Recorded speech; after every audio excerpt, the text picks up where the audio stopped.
She walked into the courthouse like any other day, calm, focused, powerful in her quiet way. To the guards, she was just another black woman in a suit, no title, no authority, no worth. They didn't ask her name, they didn't check her badge, they just pulled her aside and humiliated her. They shaved her head, laughed, called it procedure. But what they didn't know was that she wasn't just a visitor. She was the judge, and the courtroom they controlled was hers. Today wasn't going to end in silence. It was going to end in justice. If you're watching this right now, pause for a second and ask yourself, what would you do if the system turned on you? Drop your city and time in the comments. Let us know you're here, and if stories like this matter to you, hit like, hit share, and hit subscribe. Because this is only the beginning. It was just after 8:00 a.m. when Dr. Naomi Pierce stepped out of her silver sedan and made her way up the stone steps of the Savannah Federal Courthouse.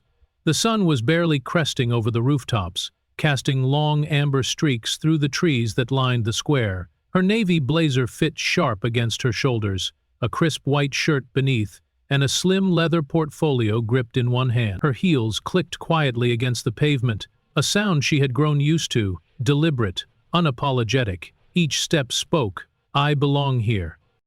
But that morning, no one listened.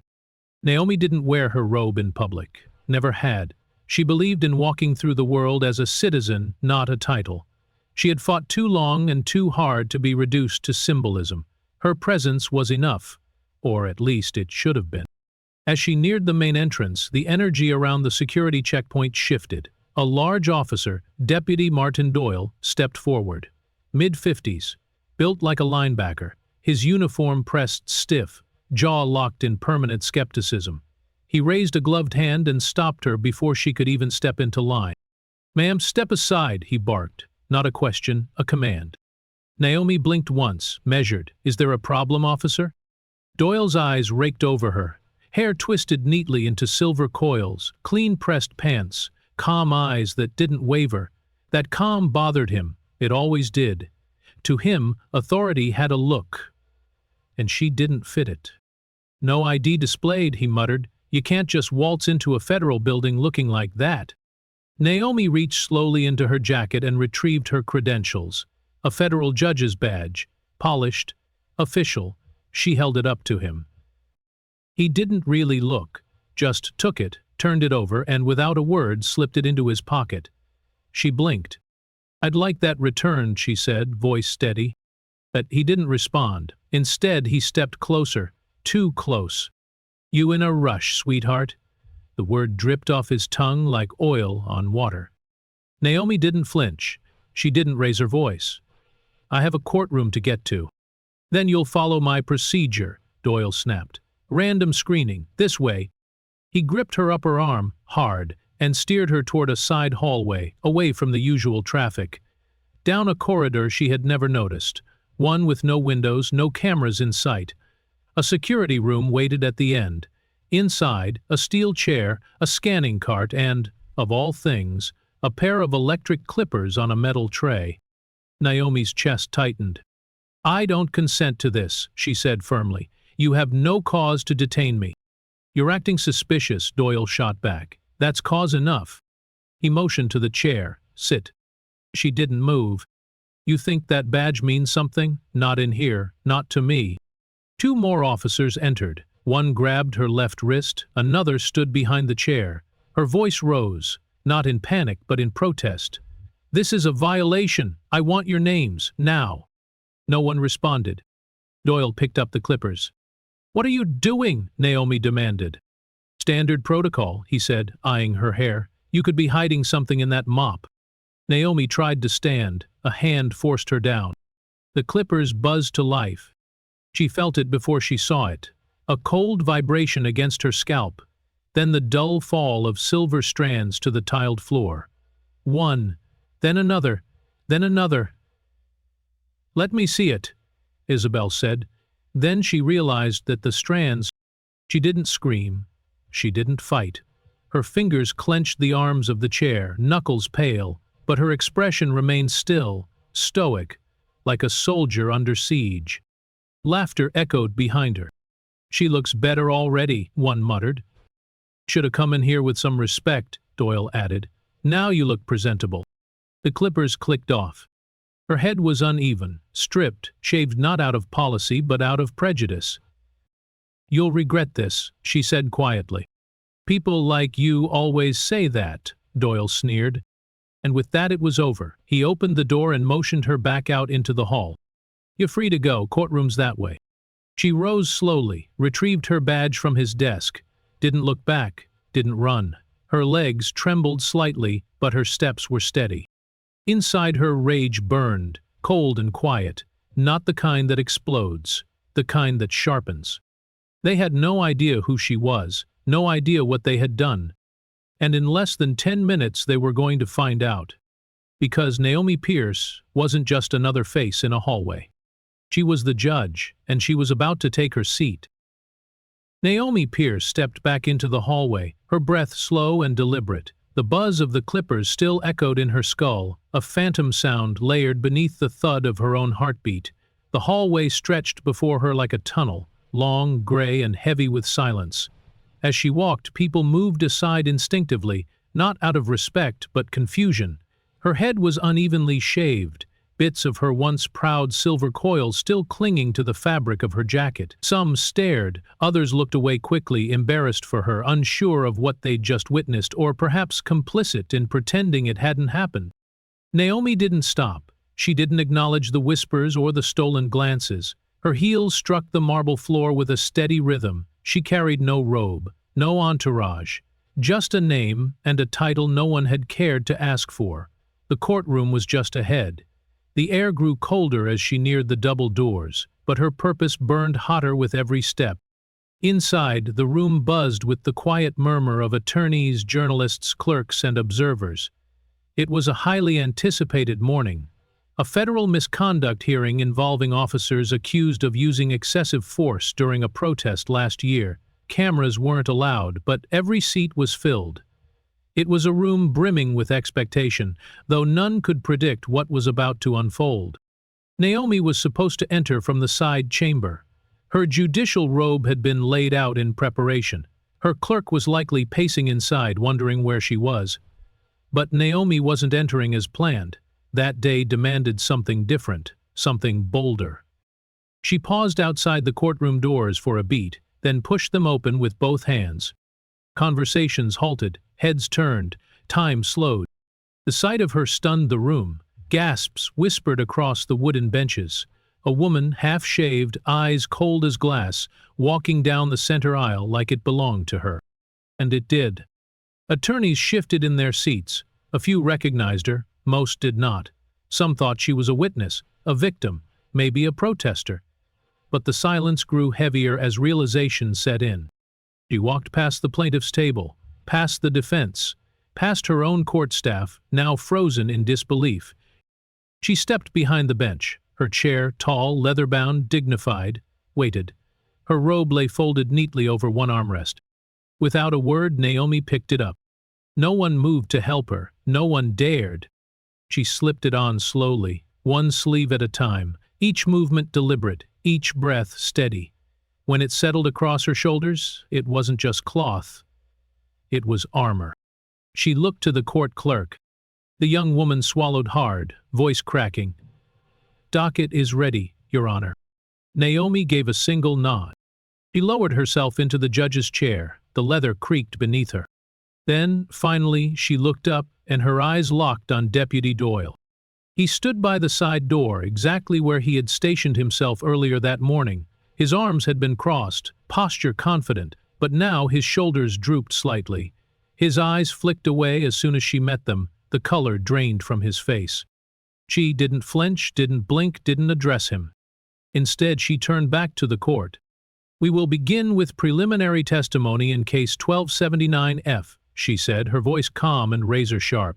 "United States versus Savannah Police Department. Charges include abuse of power, excessive force, and civil rights violations. All parties present." A chorus of "Yes, Your Honor" followed, though it came slowly, almost hesitantly, as if the room was still trying to catch its breath. Some lawyers avoided eye contact, others looked straight at her. ashamed, defiant, or impressed. But Naomi didn't care what they thought. This wasn't about them. She continued.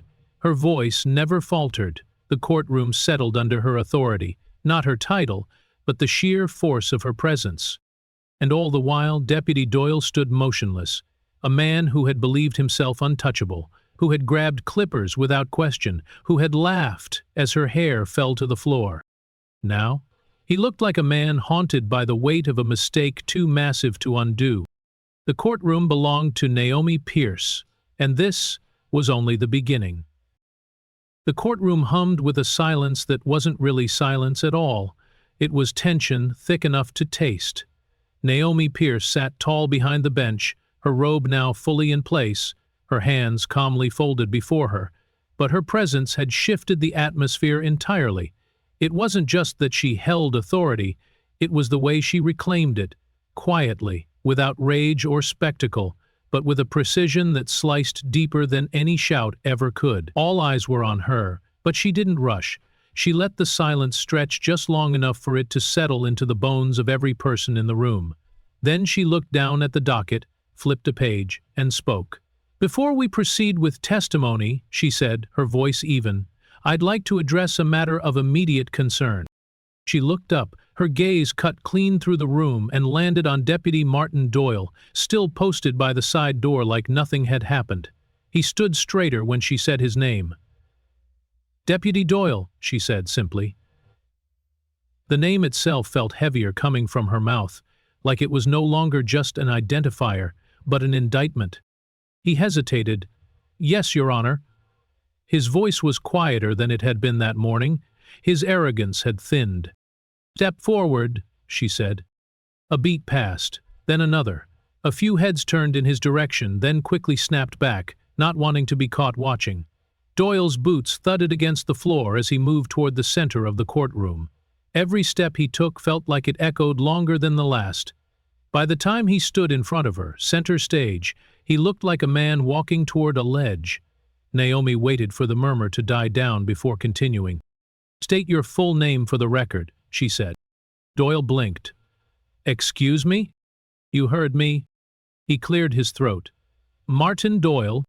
She nodded slowly. "And how long have you served as deputy in this courthouse?" 14 years, he said, voice flat. Naomi tapped her pen once against the desk. "And in those 14 years, how many women have you escorted into that private screening room?"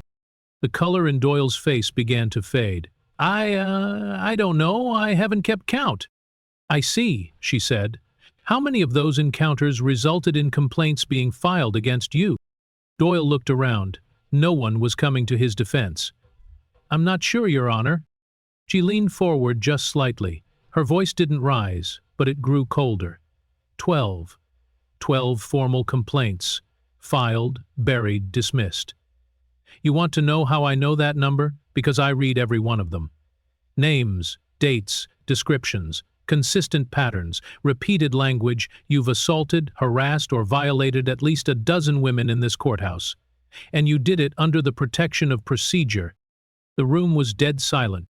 "I didn't know who you were," Doyle said suddenly.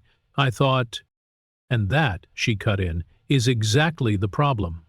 You didn't ask. You didn't wonder. You didn't care. I wasn't a threat to you. I wasn't carrying a weapon. I wasn't resisting. I was just another black woman you thought you could humiliate because you thought no one would stop you." His jaw tightened. She didn't let him speak. "You didn't ask for my name. You didn't verify my identity. You didn't explain my rights. You simply decided I didn't belong." She stood slowly, her robe falling into perfect lines. "And now I'm deciding that you don't belong." A long pause. Then she turned to the officers posted near the gallery doors. "Deputy Doyle is hereby relieved of duty, effective immediately. Escort him into custody. Separate from general population. Formal charges to follow." Doyle stepped back. "No, wait, Your Honor, you can't—" But he was wrong. She already had. 2 officers approached, calm but firm. One pulled out cuffs. The sound of the metal clicking open was deafening in the quiet room. Doyle's hands shook as they were pulled behind his back. His face twisted, first confusion, then disbelief. Then a kind of desperate shame. He looked to his colleagues, to the defense table, to anyone. But no one moved. They walked him out the same way he had walked Naomi hours before, down a hallway, through a door, into silence. Back in the courtroom, no one said a word. Naomi remained standing. Her gaze remained forward. "This courtroom is not just a place for law," she said quietly. "It is a place for accountability, and from this point forward, that will include those who wear the badge." She sat again, quietly. The leather chair creaked once. Then she looked back at the court clerk. "Call the first witness." It was as if everyone had been holding their breath until that moment. The spell broke. Paper rustled, lawyers cleared their throats, the next stage of the hearing began. But everyone in that room knew. Something had just shifted. A line had been drawn, a standard set. Naomi Pierce hadn't just issued a ruling. She'd reclaimed the courtroom. The courtroom slowly settled into its new rhythm, but something beneath the surface had shifted, like a fault line cracking in real time. Deputy Doyle's arrest wasn't just an isolated consequence.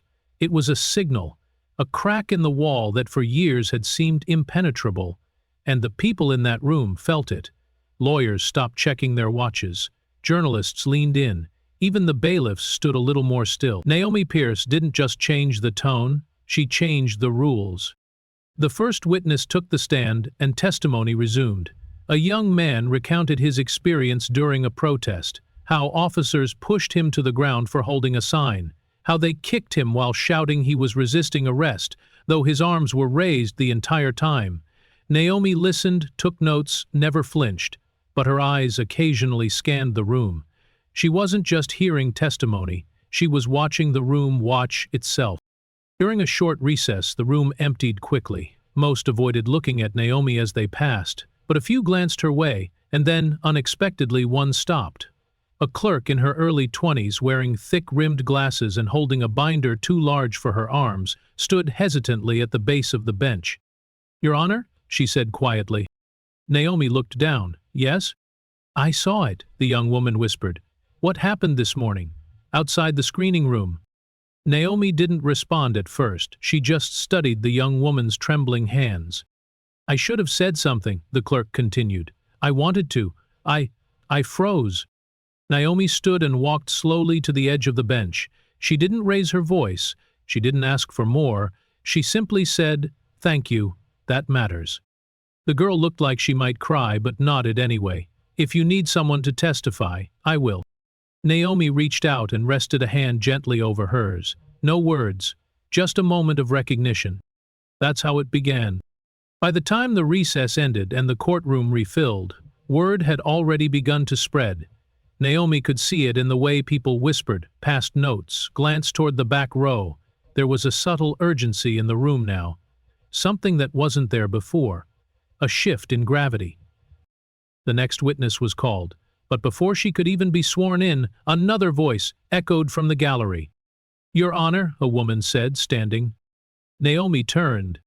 "I know this isn't protocol," the woman continued, "but I was searched by Deputy Doyle 2 years ago, in that same room. He pulled me in alone, called it a random screen. I wasn't even allowed to call my lawyer. I filed a complaint. It went nowhere."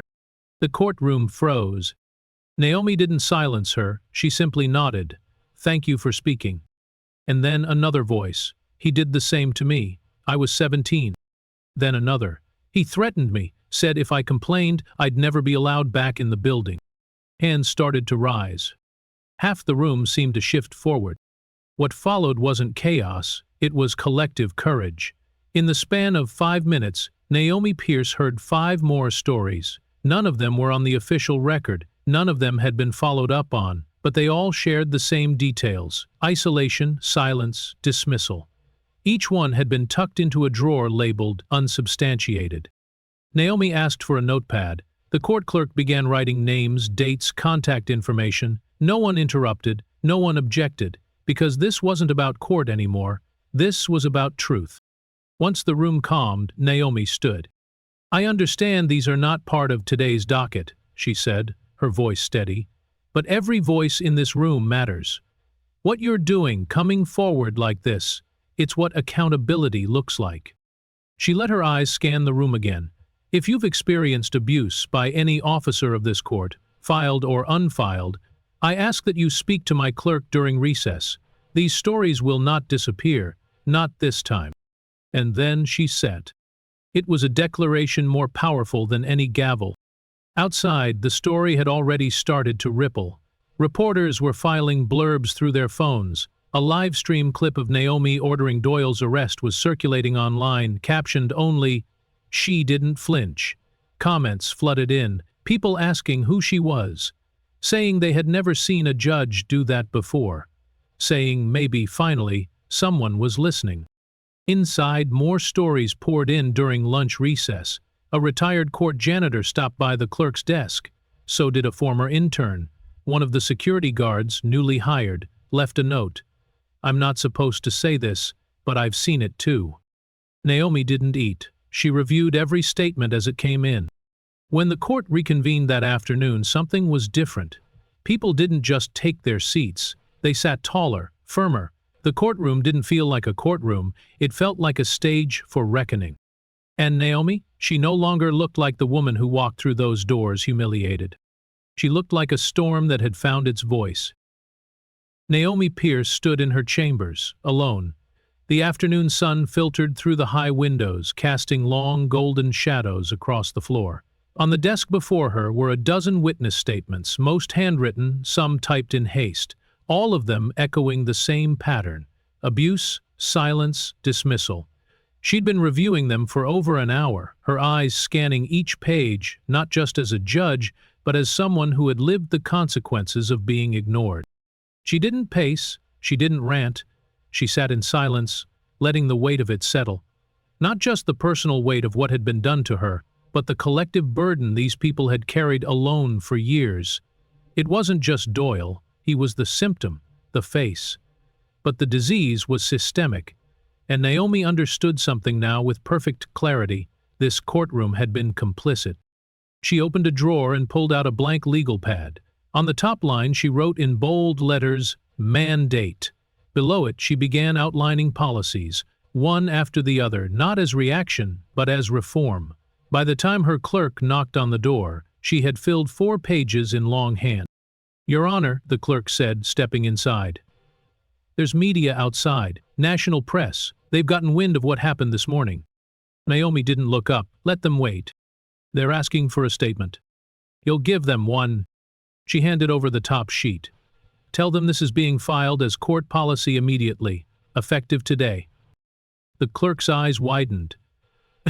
"You're naming it after yourself?" Naomi finally looked up. Her voice was calm, decisive. "It's not about ego. It's about accountability. And if it takes putting my name on it so they remember who demanded it, so be it." Within the hour, the document was submitted into record, the Pierce Mandate. It called for mandatory anti-bias training for all court officers and deputies, psychological evaluations every 6 months, anonymous reporting systems for courthouse abuse, independent oversight, removal of officers with sustained complaints after 2 verified incidents, zero tolerance for racial profiling, harassment, or unrecorded searches, no more random screenings in windowless rooms. Every procedure required a paper trail. Every officer required a body camera in screening areas. Failure to comply meant immediate suspension. When Naomi returned to the courtroom, she didn't address the mandate right away. She resumed the hearing, listened to another witness, took more notes, let the momentum of justice keep building. But everyone in the room knew something had changed. The energy wasn't just tense, it was anticipatory. During a break between testimonies, she finally stood. "There's one matter I'd like to address before we proceed," she said. The room quieted. Lawyers turned, clerks lifted their heads, even the gallery leaned forward. "Earlier today," she continued, "we saw what happens when procedure is used as a weapon, when authority is left unchecked, when people in uniforms forget who they serve." She lifted a folder from her desk and held it out. "This is called the Pierce Mandate. Effective immediately, it sets new standards for behavior, oversight, and transparency within this courthouse. and I will be submitting it to the circuit board as a model for all federal court systems in this state." The room was frozen. Naomi looked directly at the defense attorney seated nearest to her, then to the bailiff who had witnessed Doyle's abuse and said nothing. "Let me be clear, this is not a suggestion, this is policy, and it will be enforced." A murmur rippled through the back rows. Naomi didn't pause. For too long this institution, like many others, has prioritized image over impact, order over equity, silence over truth. That stops now. She looked to the gallery. This courtroom isn't just where justice is spoken, it's where it must be lived. And then, softer but no less sharp, "I won't let what happened to me, or what happened to them, be repeated. Not under my watch." As she sat, no one clapped, but no one dared speak either, because something far more powerful than applause had filled the room: conviction. By the end of the day, the mandate had been shared with the press. Reporters flooded social media with clips of Naomi's speech. The document itself trended on legal forums. Civil rights organizations issued statements of support. Other judges quietly requested a copy. Activists called it revolutionary. Opponents called it radical. Naomi didn't respond to either. That evening she sat once more in her chambers, this time with the lights off, watching the slow fade of day through the windows. She could still feel the ache behind her temples, still hear the buzzing of clippers in her head, but something inside her had shifted, something permanent. It wasn't about punishment anymore. It was about protection. And from this day forward, the Pierce mandate would ensure no one else would walk into that building with dignity and leave without it. It was well past sunset when Naomi Pierce finally returned home. The house was quiet, tucked in the back of a quiet neighborhood that hadn't changed much in years. She stepped inside, dropped her keys on the entry table, and stood still for a moment, letting the silence settle around her. No reporters here, no flashing cameras, no whispers. Just the hum of the refrigerator and the weight of the day pressing against her spine. She walked down the hallway, passing framed photos of her parents, her graduation, her first judicial appointment, all the versions of herself that led here. But as she stepped into the bathroom and caught a glimpse of her reflection in the mirror, she paused. The mirror didn't lie. Her scalp bore the raw edges of someone else's decision. The top of her head still held uneven tufts of silver, like ghosts of the dignity that had once crowned her. She reached up slowly, fingers brushing the exposed skin near her temple. It wasn't about beauty. It wasn't even about appearance. It was about agency. Half her hair had been stolen from her in a windowless room by a man who thought he had the right to define her. But the rest was still hers. And if there was going to be a new beginning, it would start with her hand, not his. A knock interrupted her thoughts. She turned toward the door, still in her blouse and slacks, still wearing the same clothes from the courtroom. When she opened it, her sister stood there. Anika Pierce, younger by 4 years, bolder in spirit but softer in voice. Anika didn't say a word at first. She just looked at Naomi for a long moment, eyes lingering on her half-shaved head, the weariness in her shoulders, the fire still burning beneath her calm. Naomi stepped aside. "I figured you might come," she said simply. Anika held up a small black bag. "I brought the clippers." They didn't talk much as they walked into the kitchen. Anika set up the stool near the back window, plugging in the device like it was routine. Naomi didn't resist. She sat without hesitation. There was no fear left in her, just clarity. "You sure?" Anika asked. Naomi met her eyes in the reflection of the darkened window. "Yeah," she said. "Let's finish it." The clippers hummed to life. Anika moved carefully, gently, like someone tending to a wound rather than styling hair. She didn't rush.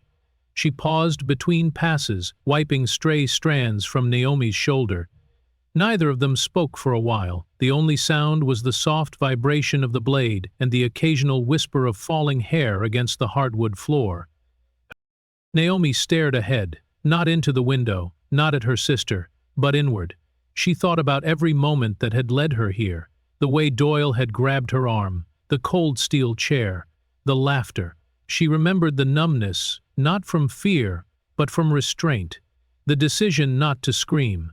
not to react, to hold power in stillness. But this wasn't silence. This was choice. When Anika finished, she stepped back and handed Naomi a mirror. "You look like a warrior," she said. Naomi didn't smile right away. She simply stared at her reflection. It was raw, honest, her scalp smooth, her face shadowed in soft light, no pretense, no adornment, just her. "This is who I am now," Naomi said quietly. Anika shook her head. "No, this is who you've always been. Now the rest of the world just caught up."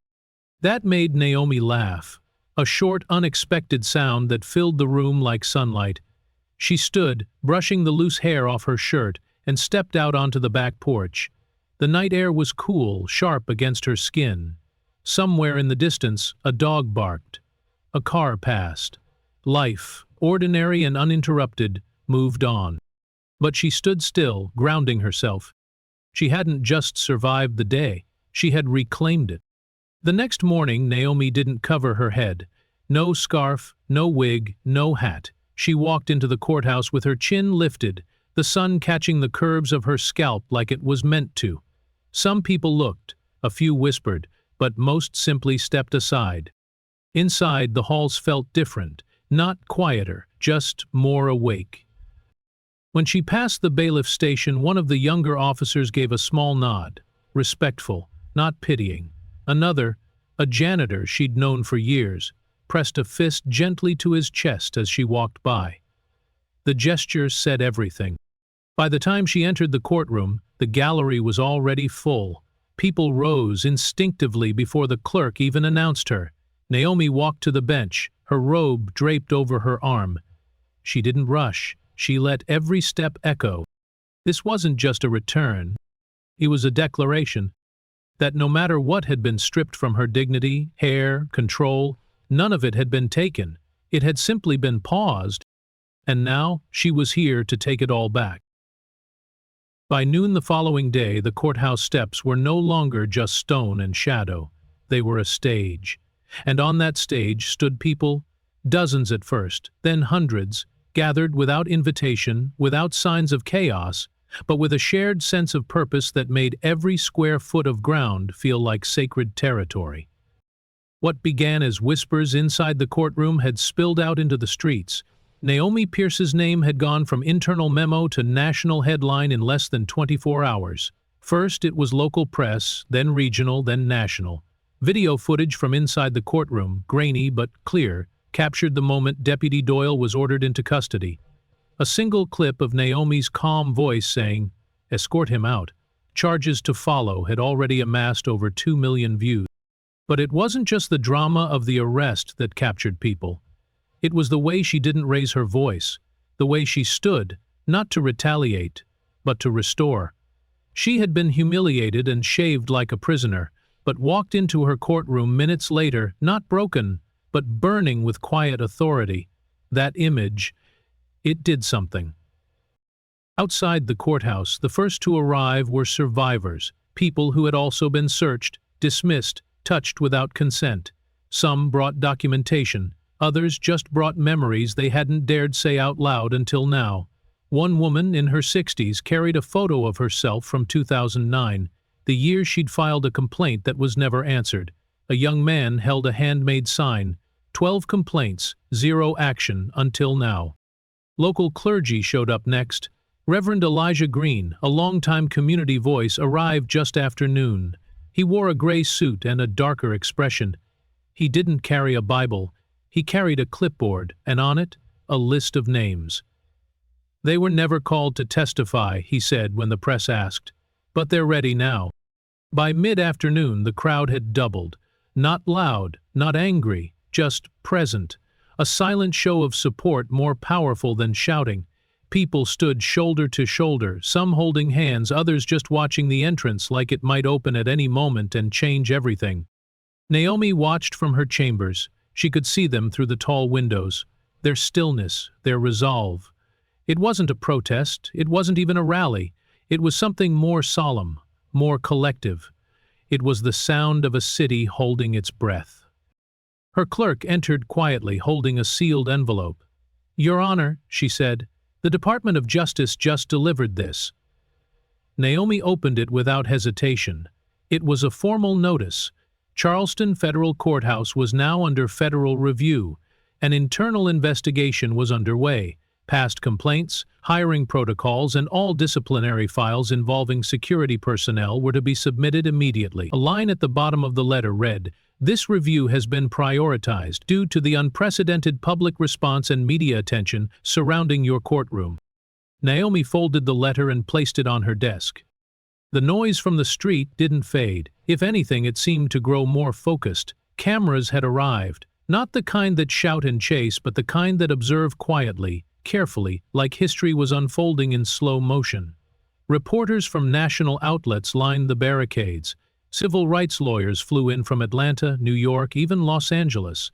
One firm brought their entire junior legal team just to witness proceedings the next morning. Inside, staff who had once rolled their eyes at another discrimination claim now walked the halls with their heads lowered. Those who had signed off on Doyle's behavior were getting nervous. One assistant DA submitted his resignation by email, another scheduled a leave of absence, but for the first time, the silence didn't win. Later that evening, Naomi's clerk knocked again, this time with a surprise. "There's someone here to see you," she said gently. Naomi looked up. "Who?"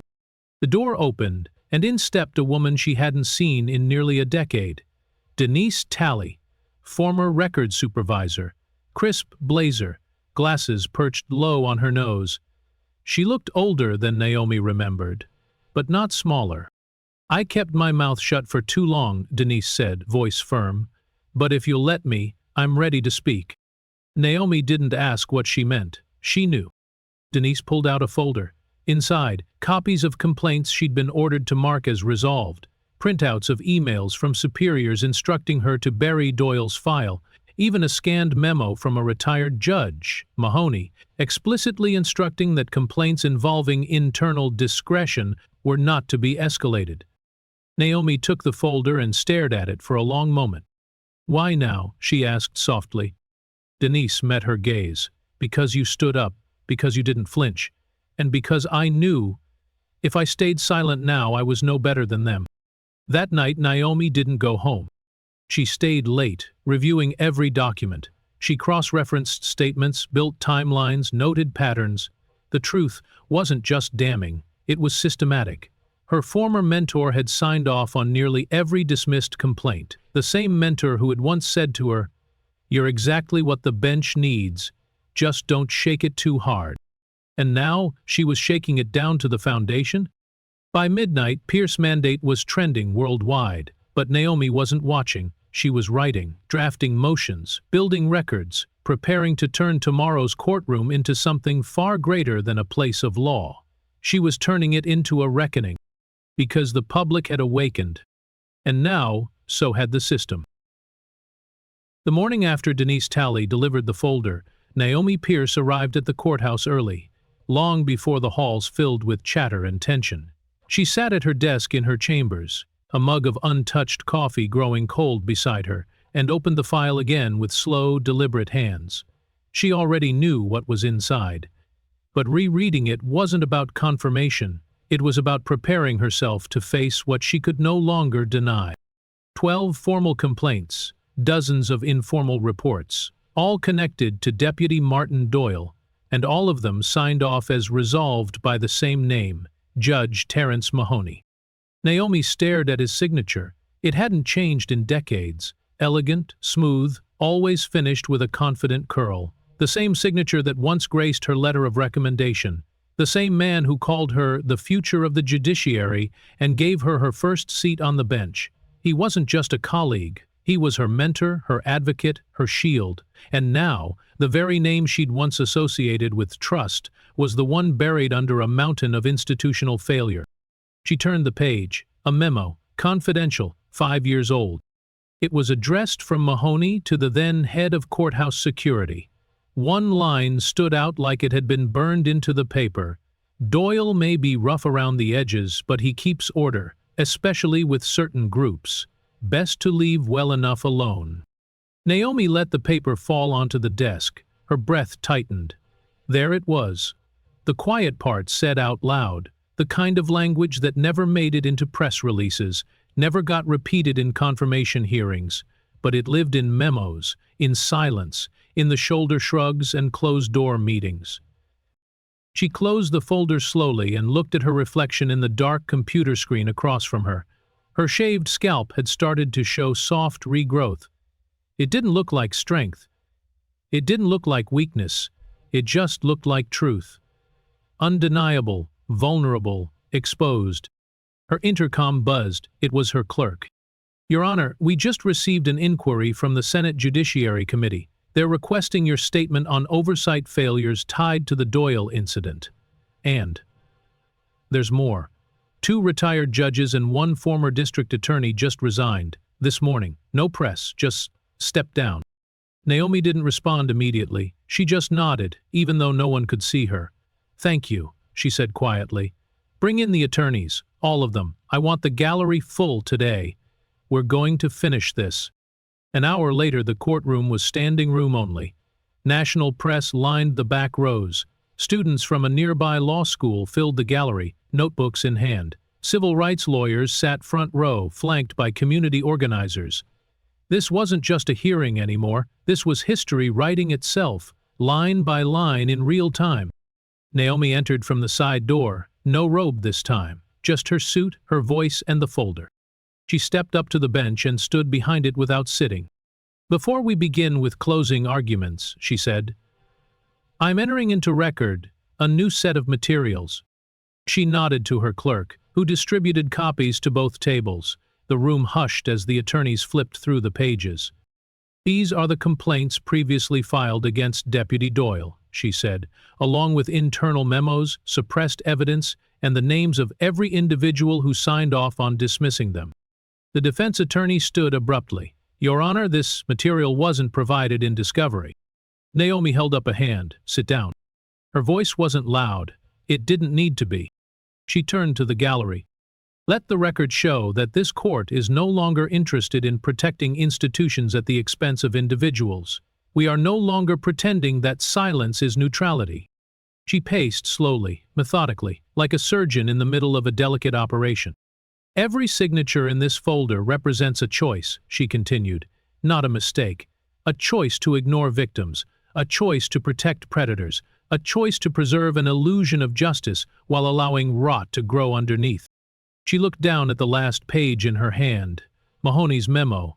Her thumb rested gently over the words, "certain groups." She looked back up. This system didn't fail by accident. It failed by design. And it was maintained by people who valued comfort over truth.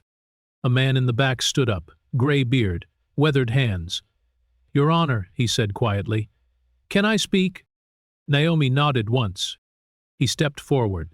"My name is Louis Bryant. I was arrested in this building in 2011. I raised my voice after my daughter's case was dismissed. Deputy Doyle slammed me into a wall, broke 2 ribs. I filed a complaint the next day." He held up a crumpled paper. "They told me I'd trip." The courtroom was silent. A few heads bowed. One reporter openly wiped tears from her cheek. Naomi's voice dropped into a lower register. Not angry, not wounded, but carved in granite. "Anyone else?" Hands rose. One by one. 10, 15. Survivors of silence, of bureaucracy, of buried reports. Each one with a story that matched the names in her file. Naomi didn't cry.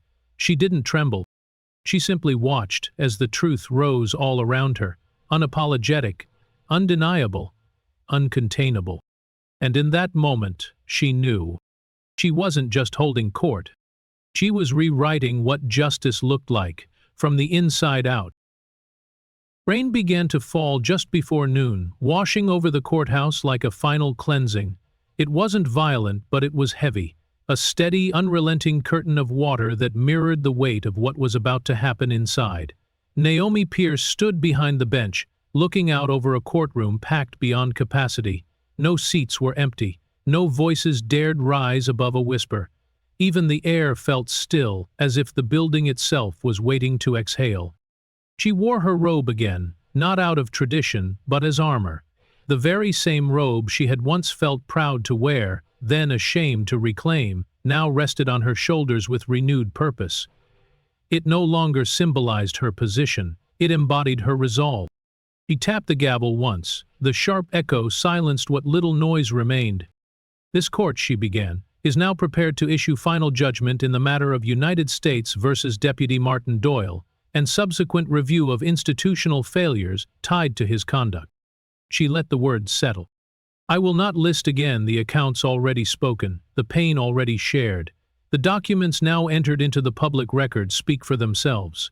What matters today is not the retelling of wrongs, but the reckoning that must follow." She looked to her left, where Doyle now sat, no longer in uniform, no longer in control. His hands were cuffed, his posture slumped. He didn't meet her gaze. "Martin Doyle," she said, voice unwavering, "you are hereby found guilty of multiple counts of civil rights violations under federal law, abuse of power under color of authority, unlawful detention and physical assault. For these crimes you are sentenced to the maximum allowable penalties." She paused only for breath.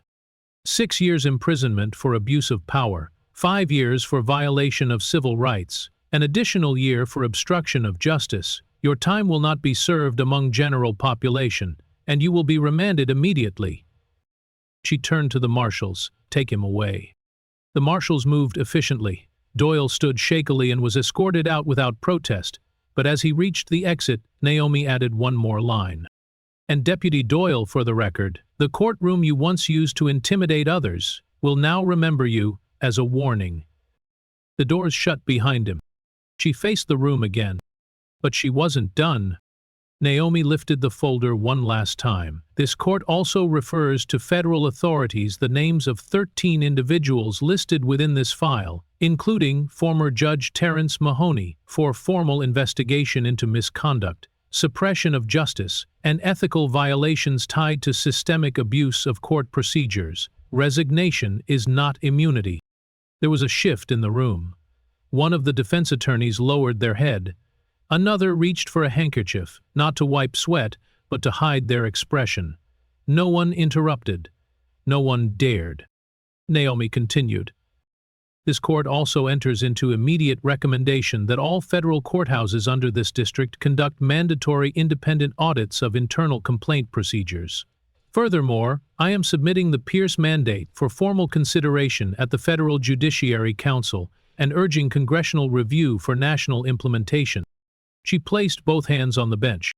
"We have allowed tradition to become a shield for cowardice, process to become an excuse for silence, and professionalism to become a mask for complicity. That ends today." She looked not at the attorneys, but at the gallery. "You, every person who stood here, who spoke up, who refused to disappear into another sealed file, you are why we are here. Your voices reshaped this court, and they will echo far beyond it." She reached for the gavel one final time. "This courtroom is no longer a monument to old power, it is a living testament to new justice." She struck the bench. "Court is adjourned." The sound rang out like thunder, and for a moment no one moved. Then, slowly, the gallery rose, not clapping, not cheering, just standing, together. Naomi stepped away from the bench. As she moved toward the exit, hands reached out, soft brushes on her robe, quiet nods of thanks. A teenage girl whispered, "Thank you." An elderly man mouthed, "We saw you." A journalist stepped aside to let her pass, lowering his camera as a sign of respect. Outside, the rain continued, but the crowd had grown. Umbrellas lined the street like a sea of silent protest. When Naomi appeared at the courthouse steps, the people parted, not to chase her, not to question her, but to witness her.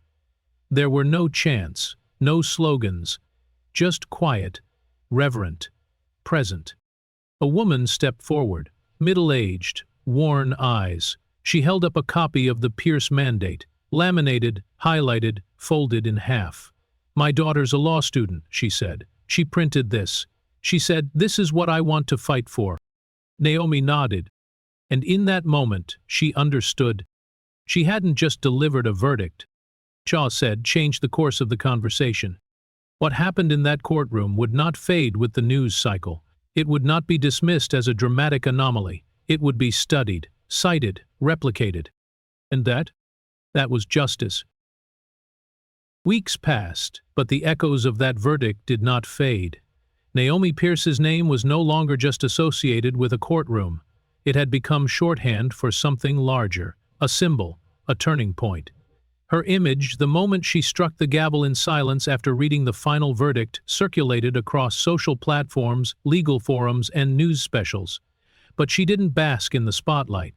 She returned to work quietly, consistently, with the same conviction that had carried her through the storm. The courthouse changed. Not overnight, not loudly, but piece by piece. The Pierce mandate went into full implementation. Training sessions began. Officers who once walked the halls with unchecked power were gone, replaced by a new generation of staff who understood that silence was no longer an option. Complaint boxes were no longer symbolic. They were monitored, tracked, responded to. Cameras were installed in all screening areas. Random searches now required documentation. Trust was no longer assumed, it was earned.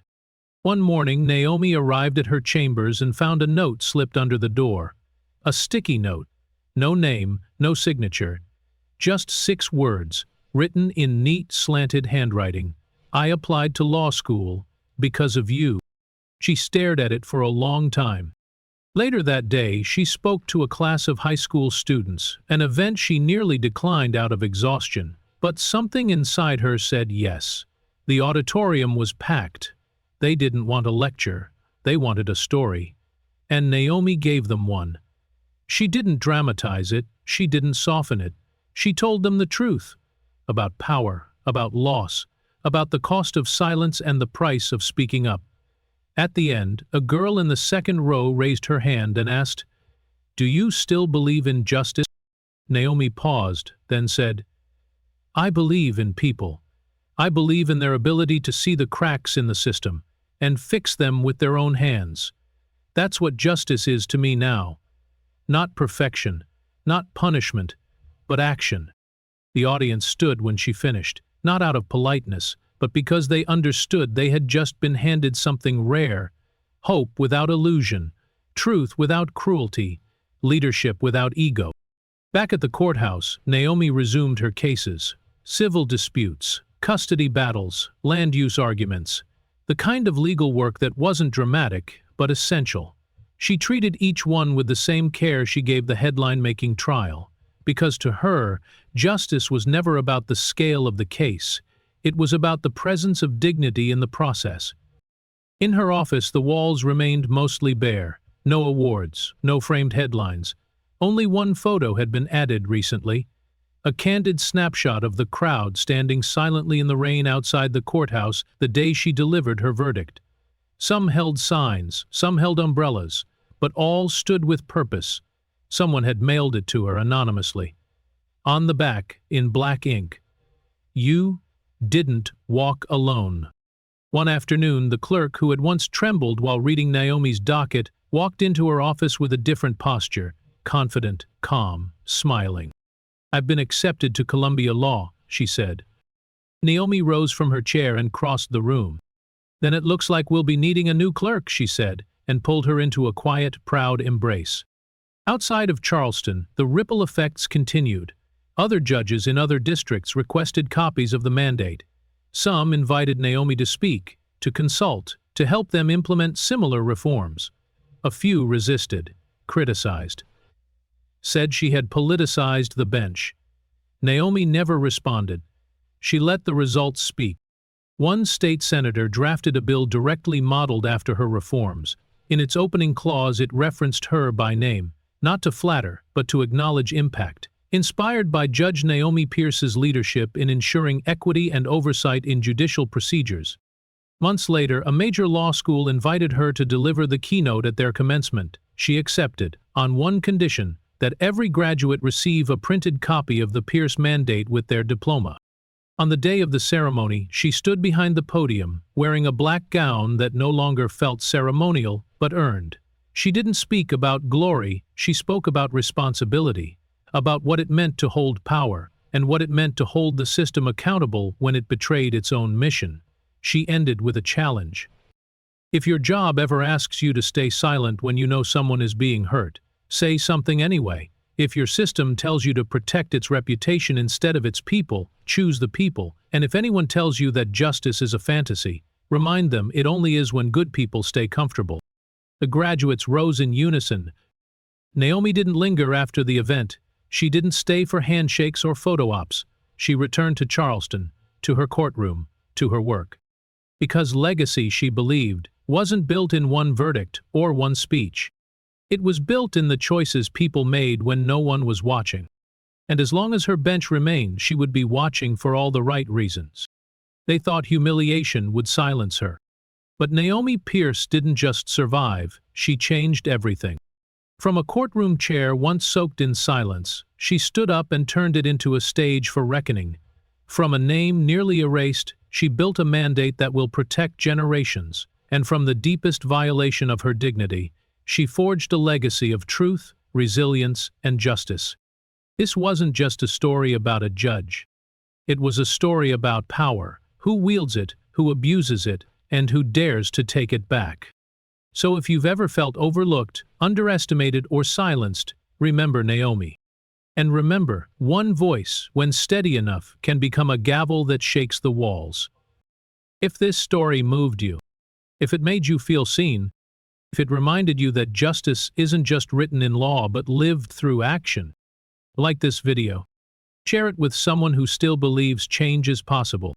And subscribe to this channel for more stories that challenge the system, amplify the unheard, and spark something real. Because justice doesn't end when the courtroom empties. It begins when we refuse to look away.